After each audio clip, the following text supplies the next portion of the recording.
आज हम इनसे बात करते हैं, उन पे पूछते हैं कि क्या सवाल ये 45 मिनट जो मरीज़ों के साथ लगाते हैं, उसमें इनको क्या-क्या सवाल सुनने को मिलते हैं और कॉमनली क्या-क्या क्यूरीज़ पेशेंट के आईवीएफ के जो पेशेंट होते हैं, वो लेके आते हैं इनके पास? जी, वसीम साहब। Thank you very much for having me in your show.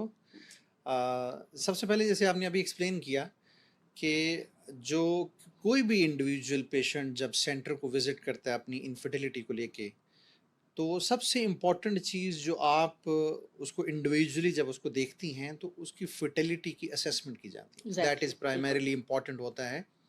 हम अक्सर ये बात बारहा अपने फोरम्स पे ये बता चुके हैं और आप भी इसका जिक्र कर चुकी हैं कि इनफर्टाइल पेशेंट की असेसमेंट होना सबसे इम्पॉर्टेंट होती है, और वो एग्ज़ैक्टली।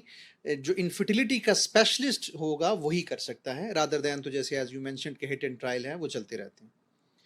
इनफर्टिलिटी की असेसमेंट के बाद उन्हें प्लान किया जाता है, और रिमेंबर मैं एक चीज़ क्लियर करना चाहता हूँ कि हमारे सेंटर में आने वाले हर पेशेंट को आईवीएफ फिक्स रिकमेंड नहीं किया जाता। एग्ज़ैक्टली, बिल्कुल। अगर हम रोज़ के 35 पेशेंट देख एब्सोल्युटली, रहे हैं, तो उसमें से एब्सोल्युटली 2-3 पेशेंट ऐसे होते हैं ट्रू, जिनको ट्रू। वो होता है। वो लोग जिनको जिनकी असेसमेंट के बाद उनको ये ऑप्शन जो दिया जाता है कि आपके लिए जो एडवाइसेबल मेथड है दैट इज आईवीएफ इक्सी, तो ये आपको इस स्टेज से गुजरना पड़ेगा। तो जाहिर बात है पेशेंट को किस हद तक उसका अंदाजा होता है सोशल मीडिया से, आप ऐप से, कुछ फोरम से उसको स्टडी कर सकते हैं, लेकिन इन डिटेल ये प्रोसेस सारा किस तरह होगा, कितने विजिट्स करने पड़ेंगे, फाइनेंशियली क्या इम्पैक्ट होगा, इसके अलावा इसकी वैलिडिटी क्या है हमारे प्रोसेस की, जो अकॉर्डिंग टू एसओपीज प्रॉपर पूरा कंडक्ट किया जा रहा है नहीं, ये वो सवाल है जो मैंने आपने मेंशन किया कि मुख्तलिफ क्वेश्चंस का अंबार होता है पेशेंट। सबसे पहले बहुत सारे पेशेंट जो बिल्कुल इस प्रोसेस के बारे में अवेयर नहीं होते, वो ये कहते हैं कि आईवीएफ फिक्सी है क्या, एग्ज़ैक्टली। राइट?